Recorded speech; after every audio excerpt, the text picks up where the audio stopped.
El simple present es el tiempo de verbo que en castellano equivale a decir yo trabajo a la mañana, él viaja una vez por año, ellos juegan tenis los domingos, es decir, acciones habituales. Para reforzar la idea de habitualidad, en inglés utilizamos en las oraciones de presente simple adverbios de tiempo como every day, todos los días, on Sunday, los domingos o cualquier otro día de la semana, in the morning, a la mañana, in the afternoon, in the evening, at weekends, los fines de semana, always, siempre, usually, never, etc. ¿Cómo armamos entonces las oraciones en presente en inglés? El dato más importante es que los verbos van en primera columna. Los que tendrán que adaptarse es de acuerdo al sujeto. Si el sujeto de la oración que vamos a armar es I, you, we o they o cualquier plural, el verbo va a estar en primera columna exactamente igual que en la lista. En cambio, si el sujeto de la oración es un varón, una mujer, una cosa o un animal, representados en he, she, it, al verbo en primera columna deberemos agregarle una S. Esta S bajo ningún aspecto significa que es plural, todo lo contrario. He, she, it son sujetos singulares. ¿Cuál es la razón de la S? Una regla gramatical. Por regla, los verbos que acompañan a los sujetos de tercera persona del singular deben agregar una S, que no tiene ninguna relación con el plural, pero que es obligatoria. Podemos comparar en estos ejemplos el uso del mismo verbo con dos sujetos diferentes. I work in the morning, yo trabajo a la mañana. He works in the afternoon, él trabaja a la tarde. Lo más importante aquí es notar que con el sujeto he, el verbo agrega una S. We travel once a month, nosotros viajamos una vez al mes. She travels twice a week. Con el verbo viajar, en el caso de la segunda oración, agrega una S porque el sujeto es she. They eat pasta on Sunday, ellos comen pasta los domingos. It eats meat every day. It, refiriéndose obviamente a un animal, come carne todos los días. Y en esta circunstancia el verbo eat también agrega una S. Sería un error grave armar estas oraciones con adverbios de tiempo como now, ahora, at this moment, en este momento, o today, hoy. Claramente, el tiempo de verbo debe indicar algo habitual y estos no son adverbios que indiquen algo habitual. En cambio, in the morning, in the afternoon, once a month, twice a week, on Sunday o every day refuerzan y concuerdan con la idea que estas son actividades habituales. En el caso de querer realizar oraciones negativas, la palabra no que debemos utilizar para armar una oración en presente va a depender del sujeto. Si el sujeto es I, you, we, they o cualquier plural, la oración negativa incluirá esta palabra no, don't. Si el sujeto es he, she, it, la palabra no que concuerda y debe usarse es doesn't. Ambas palabras significan no, pero se usan dos diferentes, depende el sujeto. En los siguientes ejemplos podemos ver la transformación de afirmación a negación. I play tennis on Sunday, yo juego tenis los domingos, transforma en negativo en I don't play. We go to school in the morning, nosotros vamos a la escuela a la mañana, en negativo we don't go. He reads books at night, he doesn't read. Y acá es importante prestar atención. Mientras que el verbo en el afirmativo lleva la S obligatoria, en el negativo la pierde porque quien tiene la S es el auxiliar. Exactamente lo mismo sucede acá. She cleans the house at weekends. Ella limpia la casa los fines de semana. El verbo limpia incluye la S obligatoria en el afirmativo. En cambio, she doesn't clean, en esta situación el verbo clean no tiene la S porque la S la incluye el auxiliar. Un error bastante común es querer negar con isn't o con aren't. Isn't significa no es o no está. Si lo incluyéramos en esta oración, estaríamos diciendo algo sin sentido. Él no es trabaja o él no está trabaja. Lo que nosotros queremos decir es que él no trabaja y esta es la palabra no. They don't study es ellos no estudian. Si en vez de poner don't pusiéramos aren't, que es un error común, estaríamos diciendo ellos no son estudian o ellos no están estudian. Totalmente incorrecto.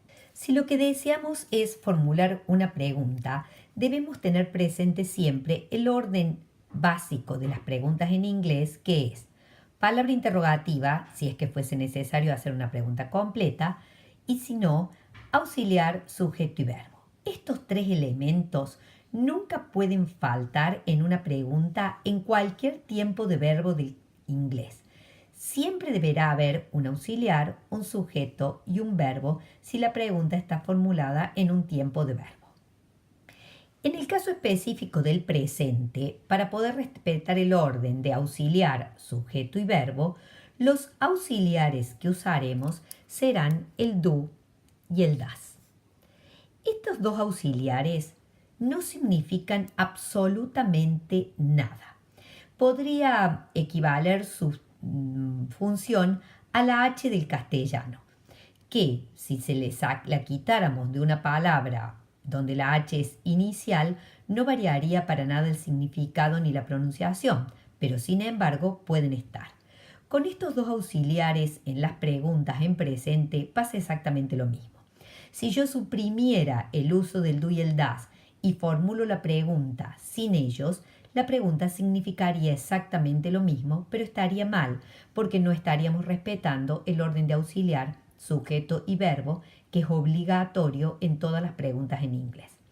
Por lo tanto, si uno no lo piensa desde el orden de pregunta, es muy posible que al formular una pregunta uno no recuerde incluir los dos auxiliares.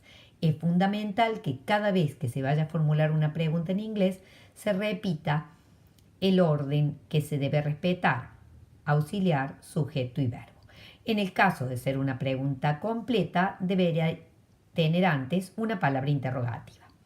El auxiliar do, vuelvo a insistir que como auxiliar no significa nada, deberá estar presente en todas las preguntas sobre I, you, we o they. El auxiliar das, que tampoco significa nada como auxiliar, deberá estar en las preguntas sobre un varón, una mujer, una cosa o un animal. El verbo deberá ser un verbo en primera columna, pero atención, sin S. ¿Por qué?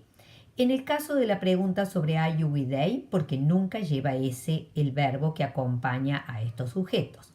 En el caso de he, she, it, el verbo no llevaría S porque la S ya está presente en el auxiliar. Y por lo tanto, reiterarla aquí sería decirla dos veces en la misma oración y eso es incorrecto. A modo de ejemplo en la pregunta podríamos decir do you smoke como pregunta corta. Esta palabra do, que tiene que estar para poder mantener el orden de auxiliar, sujeto y verbo, no tiene ningún significado. Por lo tanto, la traducción de esta pregunta sería ¿vos fumás? Esta palabra debe estar, pero no se traduce. En el caso de una pregunta completa, por ejemplo, where does she work? Lo que en la traducción sería ¿dónde ella trabaja? Esta palabra no quiere decir nada, pero tiene que estar en la pregunta, porque si no el orden de auxiliar, sujeto y verbo no se cumpliría. Un error muy común es querer usar en las preguntas el is o el are. Vuelvo a insistir que el is o el are, al igual que en el negativo o en el afirmativo, cambiarían totalmente el significado del presente, pero además estaríamos diciendo algo sin sentido. Si yo acá digo, are you smoke, estoy diciendo, Estás, vos fumás. Where is she work sería ¿dónde está ella trabaja? No hay que confundir. El uso del is y el are es correcto cuando los verbos terminan con ing. Ese sería otro tiempo de verbo que es el presente continuo, donde yo sí puedo decir where is she working, en donde estaría preguntando en dónde está ella trabajando. Pero dónde está ella trabajar es algo incoherente claramente. Para redondear, si yo voy a armar oraciones afirmativas, negativas e interrogativas en presente, voy a usar la primera columna del verbo. En el caso de los sujetos I, you, we o they, funcionarían como este ejemplo.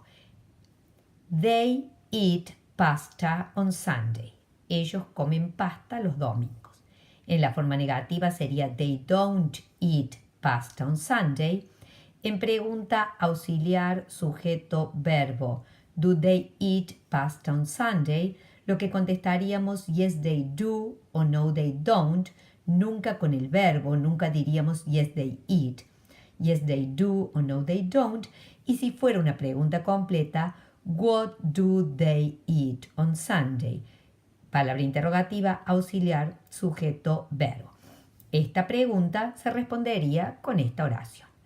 Presten mucha atención que en la afirmación el verbo está solo, es presente simple.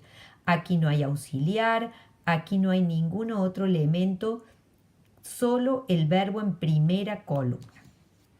Veamos ahora un ejemplo con la tercera persona. He uses the bike every day. Uses con S, el verbo en primera columna agregándole una S para que concuerde con el sujeto he. En negativo, he doesn't use the bike every day. Doesn't use.